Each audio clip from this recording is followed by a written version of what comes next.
What's going on, everybody? Welcome to the fourth episode of the 300 Club, brought to you by Encoded Media. My name is Kelvin Rodriguez from Monument Talk.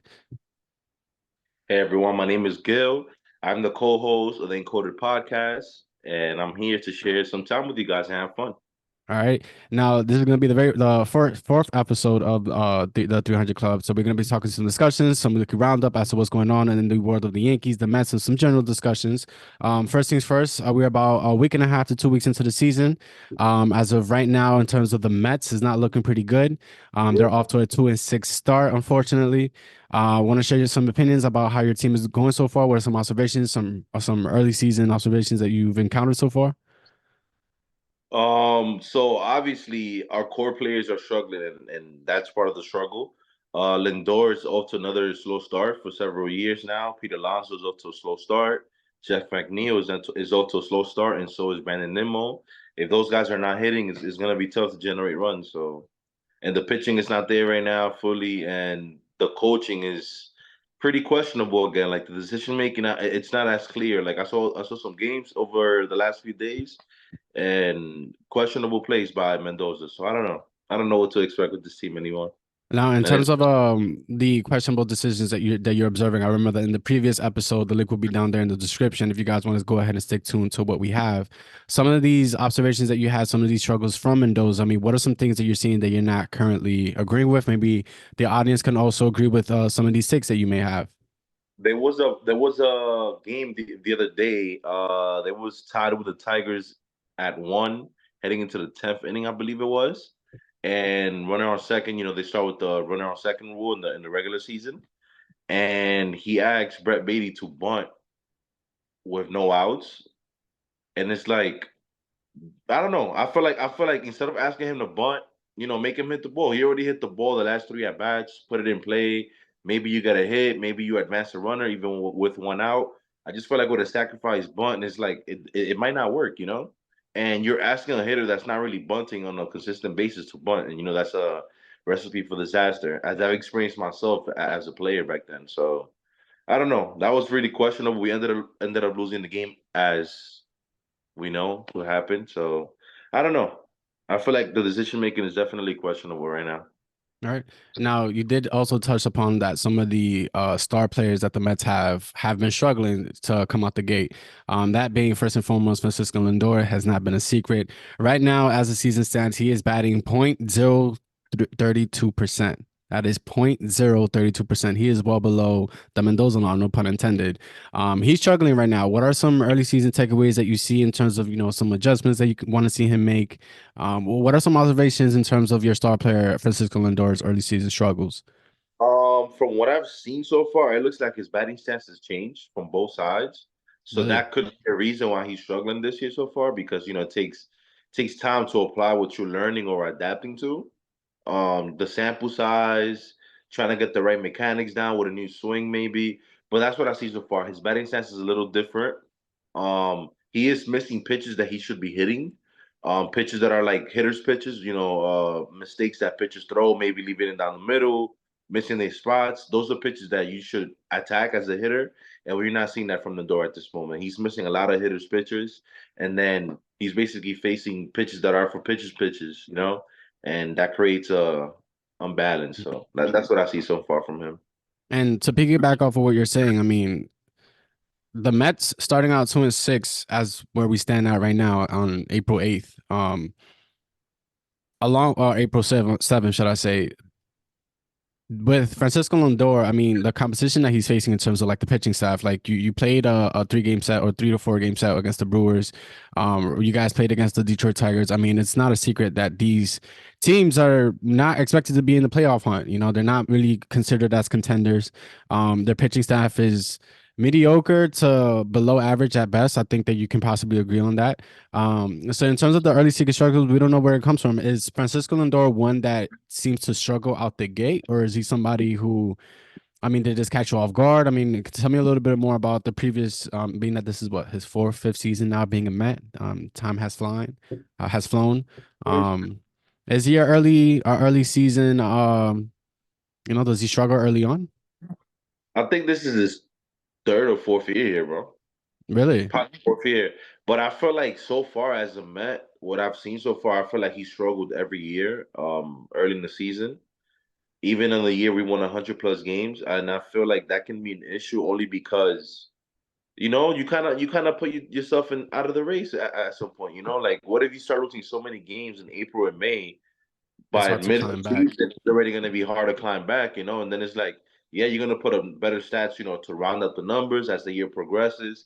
But, some people like to call those meaningless stats, empty stats.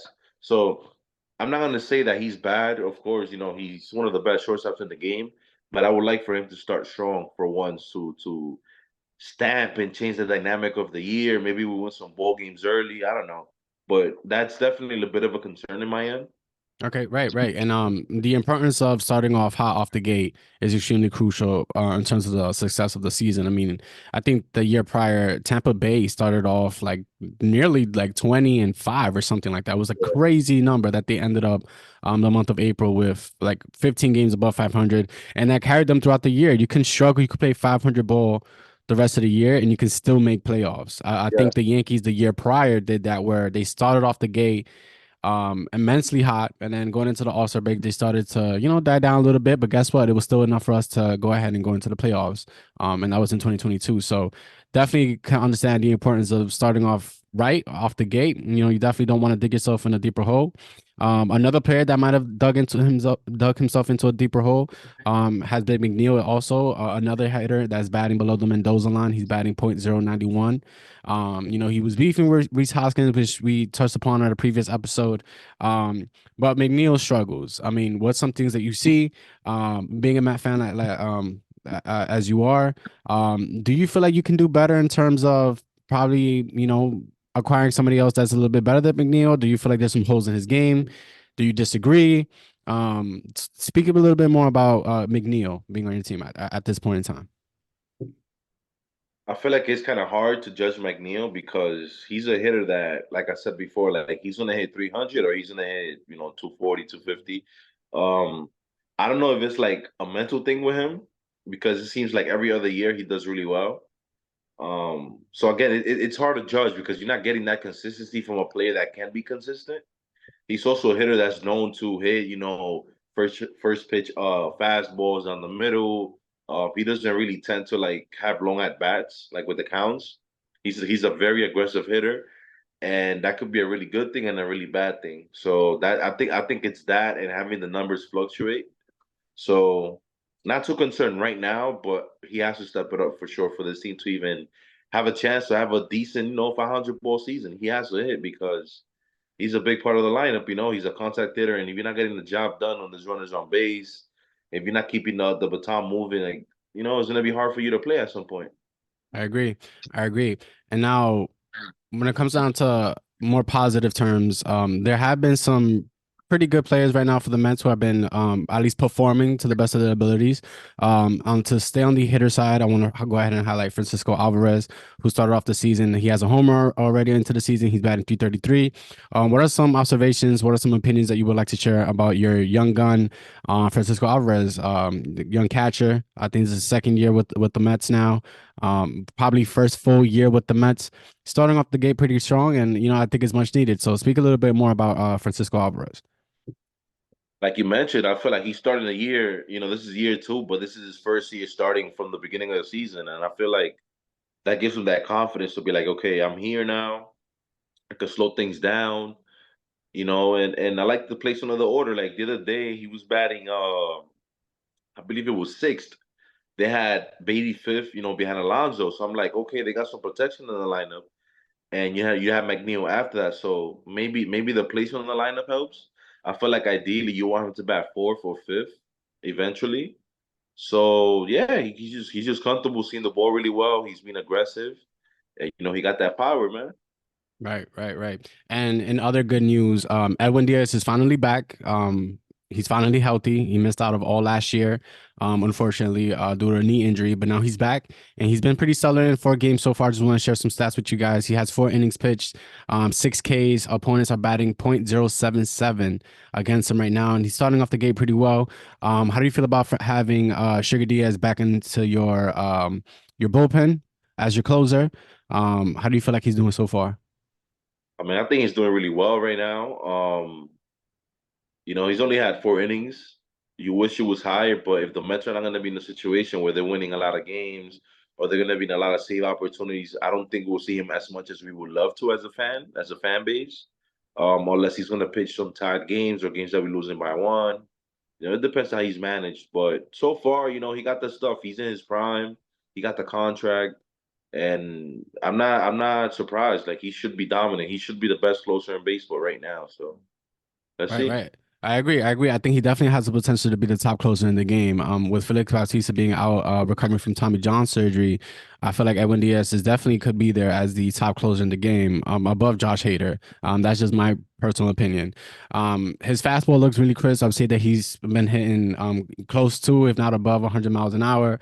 Thankfully, that the injury that he sustained last year was a knee injury and not anything pertaining to his elbow, his shoulder, anything like that. Um, I mean, he only pitches about, 1 inning, very rare occasion that he ever pitched two. We could save that conversation for another day. But luckily, the injury was not pertaining to his shoulder or his elbow. It was a knee injury. His fastball looks crisp. He has a lot of movement on his changeup, his slider. The deception is there. We could speak about how his arm delivery caters to his slider and the deception with the fastball. I think that if there's anybody on the Mets that you probably should not worry about right now, it should be Edwin Diaz. I mean, he only pitches 1 inning a game, not well, almost every other game. So I think that in terms of like the bullpen with Edwin Diaz holding it down, I think that's definitely a good point for the Mets this far. One of the points that I would like to touch up on is that at a previous episode, I had high hopes with Luis Severino, former Yankee stud, former ace of the Yankees ball club. This year he signed with the Mets for a 1 year deal. It's kind of like a prove to me that you can pitch kind of deal. Didn't have to travel far. He literally went across the bridge over to Queens. First start for the Mets was horrible. Horrible. I want to share some stats with you guys. For Luis Severino's debut on the Mets, he only pitched 5 innings, 11 hits, 6 runs, even though 3 of them were only earned. Now, disclaimer: early in the season, you will see that there's going to be a lot of runs scored, possibly because guys are still coming out of spring training. There's still going to be a lot of mistakes. But Luis Severino, I mean, 11 hits on 5 innings. His ERA ballooned up until like a 13 point something at some point. What are some early observations that you can see about Luis Severino? Because what he showed in his second start was actually phenomenal. But is there anything that, before I go ahead and segue to his second start, anything that you want to share? I was wrong. I just want to throw that out there. I was terribly wrong. To me, it seemed like he was falling behind counts a lot, and he was missing his spots. And you already know once you missing on those two things, it's a recipe for disaster. 11 hits, bro. That's a lot. You're kind of lucky that you only allowed 3 runs too in 11 hits. Well, 6 runs, 3 earned. But yeah, it's just a lot of runs, 11 hits. Hitters just seen the ball like a beach ball. That's how I see it. So Right. And there's one thing that I want to share about Luis Severino that I felt like I felt like was really impacting him last year. I think this can impact any player, and that's your confidence. If your confidence is affected in any sport that you play, I think that we can both agree that if your confidence is shocked, or shot, should I say, it's not looking pretty good. That impacts a lot of your game. You start second guessing yourself on a lot of the pitches. Maybe some of the pitches that you're throwing are not going to move as efficiently because you are second guessing yourself. And I feel like last year he struggled a lot with that. I mean, we know we're not reporters by any means, but we are New York born and raised. The New York media can definitely eat you up. The fans can definitely eat you up. And I feel like that's something that, as Luis Severino's tenure with the Yankees was at the beginning of the end, he sort of felt like that shift, that we probably weren't, as confident with him. He probably wasn't as confident with himself either. We don't know him. We never spoken to him. We're just going off what we assume could be. Now going into his second start, totally different story. 5 innings, played phenomenally. Pitch command was there. Velocity was definitely there. He had 3 hits, 2 runs. One of them was earned. Tell the two totally different tapes. First start he struggled. Second start he looked a little bit more comfortable. He looked as though he could keep going, but they pulled him out after the fifth. What are some observations in terms of the second start? And if you want to go ahead and share a little bit more about how confidence can affect your game, go ahead and share your opinion. I would say the adjustment was the breaking pitches is hitting the spots that he wanted to. He was definitely more composed and a little more aggressive in getting ahead in counts, and I feel like that's just the flip side of the two performances. You know what I mean? I'm still not fully in, so I still got to see more, but that's a good progress in my opinion. Right. And the mental side of things, I feel like baseball is a sport. Well, sports in general, but baseball is a sport that mental really makes or breaks you as a player. You can have all the talent in the world, but once your mind is off, distracted, not fully locked in, you could easily, be in a slump. You can be struggling. Maybe you do a lot of errors in the stretch, It can snowball or Yes, avalanche, you can say, yes, right? yes, yes. So yeah, that's my take. I feel like a lot of it is mental too. You got to be locked in. You got to know what you're doing. You got to have a game plan. You got to prepare. You got to looking at the plate before you're hitting what I'm going to do. Well, now it's a little harder because of the pitch clock. So as a hitter, you don't have the luxury of, okay, if he throws it here, I'm gonna go the opposite way. You gotta adjust on the go. So No, great point. Great point. Not to yeah. segue into another pitcher who's making his at least home stadium debut, and that is Marcus Stroman, former Met. Now he's a Yankee. Stellar debut for the Yankees. I think he allowed 0 earned runs. New York Yankee fan. It was well documented that he was a Yankee fan growing up. I obviously, honestly speaking, I was a little bit concerned about his debut with the Yankees. I feel like this could potentially be something. I want to knock on wood here. I think that potentially this could be something where, if it rains and pours, but we gotta ride the wave while we can. Marcus Sherman, he's a gamer. He likes to being in these environments. I just hope that in these environments he continues to excel because I don't know. Now, I've never had a conversation with Marcus Stroman, but what I don't know is that once it begins to snowball, how is it going to impact him and how is it going to impact the team?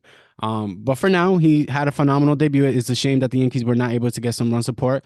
But you can see that the stuff was definitely there. And I think that he is in a ballpark where, even though it's a hitter's ballpark, I think with the movement that he has on his sinker, his changeup, I think that with his repertoire, he's definitely able to keep the ball in the ballpark. But I think he pitched phenomenally. Is there anything that you noticed out of Marcus Stroman's debut? Anything that you might have that you want to share from his tenure as a Met and how he can be probably successful into the Yankees? Go ahead and share me a little bit about Marcus Stroman. Stroman, I feel like he's just a stud, man. He's just a baller. He might not be the best player, but he's gonna give you his all. Every pitch, every pitch counts. He makes everything count, and that's what you want out of a player. Um, yeah, the field is a hitter's ballpark. Yeah, it could be a concern that he could allow a lot of home runs.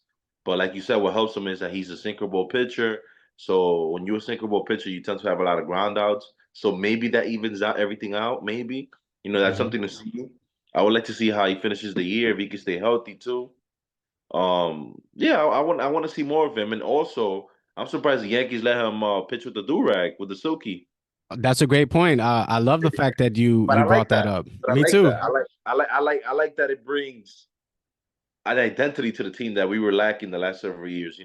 And I saw the other day someone else was pitching and he was in the Yankee dugout with a Yankees throwback shirt. You know what I mean? Yes, yes. That's not something I've ever seen the Yankees allow in the past. So I'm glad they're allowing this little leeway. I'm glad they're allowing the players to express themselves a bit because now when you look at the Yankees, you can identify the Yankees with swag, with culture, with different things. You know what I mean? That represent the city, and that's something that's been lagging for the Yankees Right. New for. York culture. At the end of the day, New York culture. So I like that. I like that. Yeah, that was a great point. I saw the other day that Juan Soto was at the post game interview with his hat backwards. Yeah. One of the biggest key for me was Marcus Stroman with a Yankee T-shirt on, a graphic T-shirt that shows all the championships, and I love that from a marketing perspective. I mean, um, at the end of the day, as fans, this is what we want. We determine what the market is. We're the ones that buy the product. We're the one that fund these teams with the income that they need to go ahead and continue to be franchises. At the end of the day, it's the people that run it. At the end of the day, that's my opinion. Now, Marcus Stroman having that T-shirt, that graphic T-shirt on, I thought it was phenomenal. I thought it was genius. I mean, marketing campaigns, clothing apparels. Now, when they look at that, it's at the end of the day, it's more revenue not only for them but for the Yankees as well. And it's highlighting the players. I think it's a win-win for everybody. Truth be told, I love the fact that you just brought that up. The do rag also. I mean, now you're gonna see, and as you're wearing your Where Wear sweatshirt, that's part of our softball team. You might see one or two guys that just went and copped out a do rag just because Marcus Stroman had one on. At the end of the day, that's money coming into these franchises.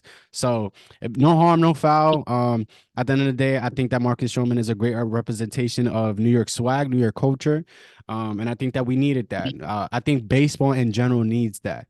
But we can definitely park that conversation for another episode. You guys can go ahead and stay tuned. While we go ahead and discuss that, go ahead and like, subscribe onto our channel on the 300 Club. We just want to take this moment. We are on our road to 100 followers at least on across all platforms. I think that's definitely doable. But go ahead and like and subscribe. Now, in terms of more positive takeaways, I would like to go ahead and share with you guys in terms of the first week and a half of MLB. Aaron Judge and Giancarlo Stanton have been struggling, unfortunately. Um, I think Aaron Judge has been well documented that he's been a slow starter, more or less. So he's not really one that I'm worrying about. I think out of spring training, he had injured his oblique. Only had a couple of at bats before the season actually started.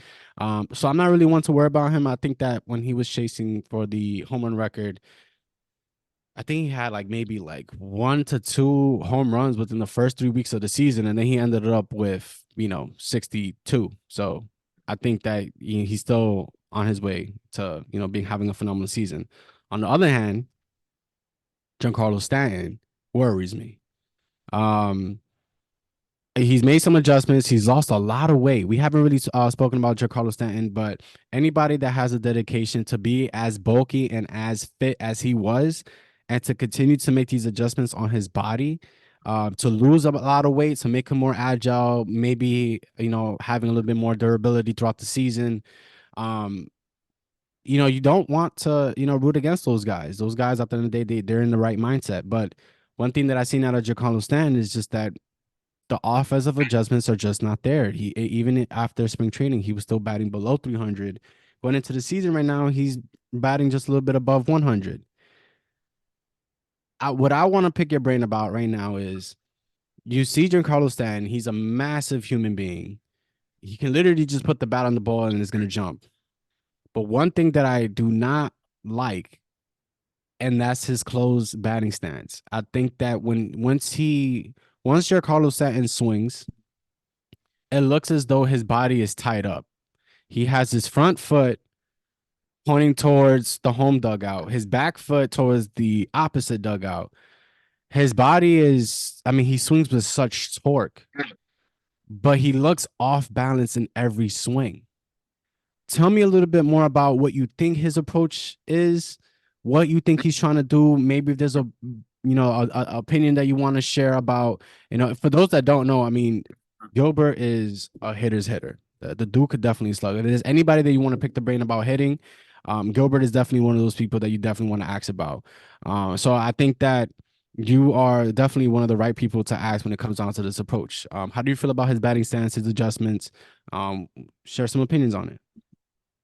Me personally, I really dislike his batting stance. I've always disliked it ever since he came to the majors, but now it's like drastically worse. The reason I don't like it is because I feel like you kind of eliminate your hips a bit. You kind of lock yourself in place. I feel like you don't get the full hip rotation because I feel like a lot of your power comes from your hips.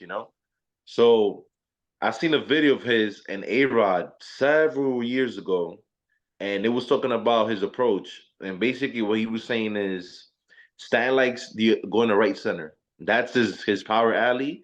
That's his ideal target spot when he's hitting the ball. So I feel like, sure, it's good to open yourself up to opposite field, but I feel like once you inject that mentality, you kind of force yourself to go that way every single time, and you don't make the adjustments to pull the ball or go to left center. You know what I mean?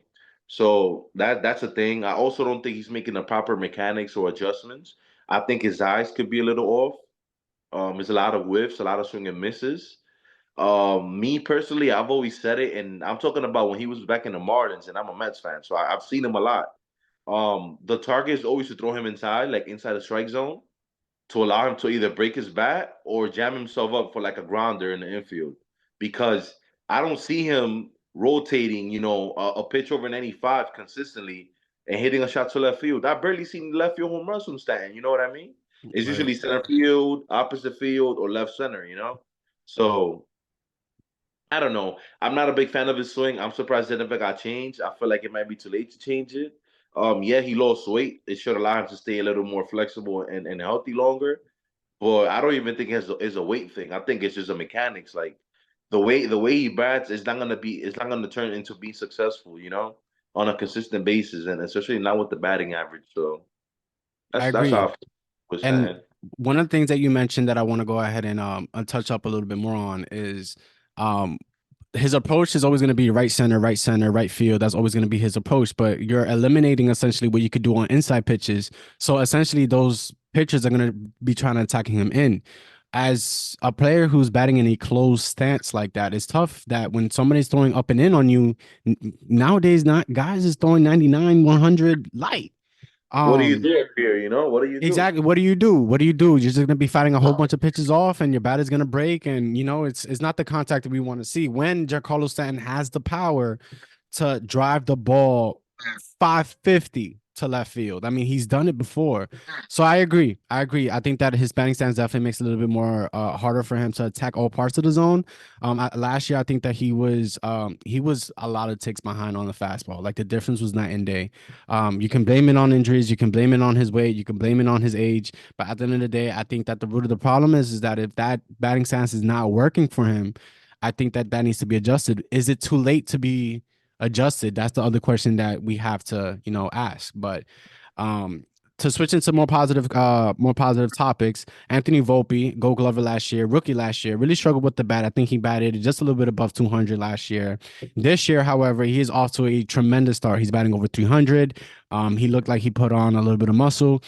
He's been very efficient with the glove. I don't think that's any of that has changed. But offensively, he looks like he's batting more through the zone. I know that you probably haven't caught up to a lot of the Yankee games, however, but comparing for those Yankee fans that have seen or that pay attention to these things, look at the bat path of Giancarlo Stanton and compare it to Anthony Volpe's. Anthony Volpe's bat path has changed this year. It's less of an uppercut, more of swinging through the zone versus Stanton. We talk about that he probably cancels out some areas of the plate. But Anthony Volpe to me has been looking phenomenal. I think that he should be a leadoff hitter. He definitely has the speed. Um, right now, the Yankees leadoff hitter, we have Labor Torres. I think Labor Torres is best suited to be a 4, 5, 6 hitter. Um, because he generates a lot of power. He's not a speed demon by any case. Anthony Volpe, I think he should definitely be a leadoff hitter. What are your thoughts on that?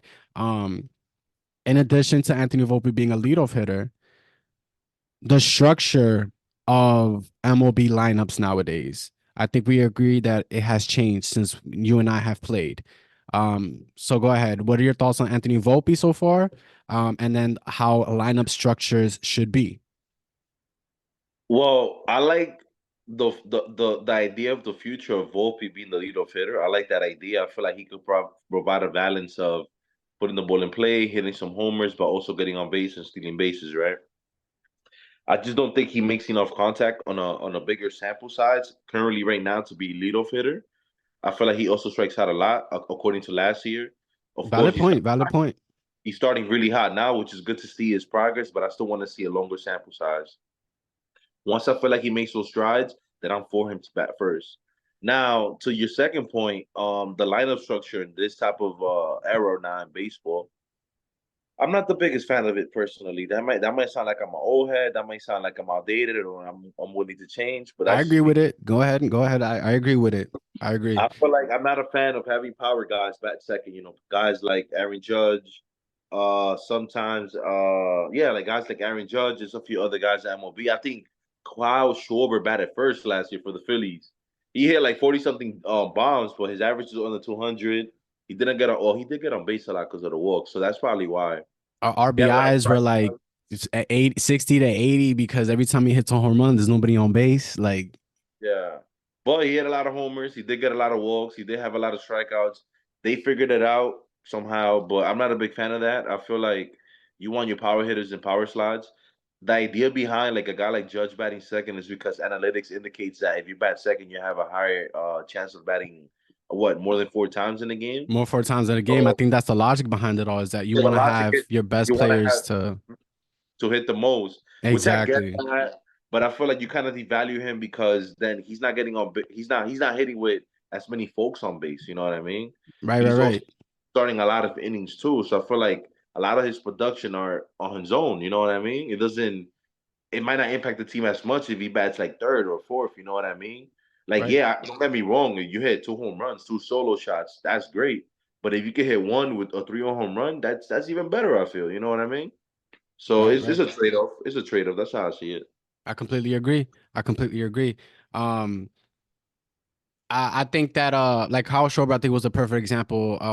But I think the logic behind that is that they want players that get on base to lead off. I mean, I think the Yankees try to do that with DJ LeMahieu, who had a tremendous on base percentage and stuff like that. Works the count.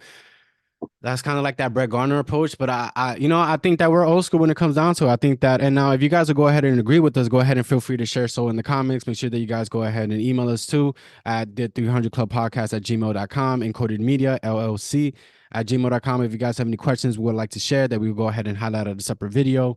But I agree. I think that I like it better when you have your speed demon being on batting first, because he could turn a walk into a double, a single into a double, and at the end of the day, you win the ball games by scoring runs. At the end of the day, that's what wins games, is that you score runs.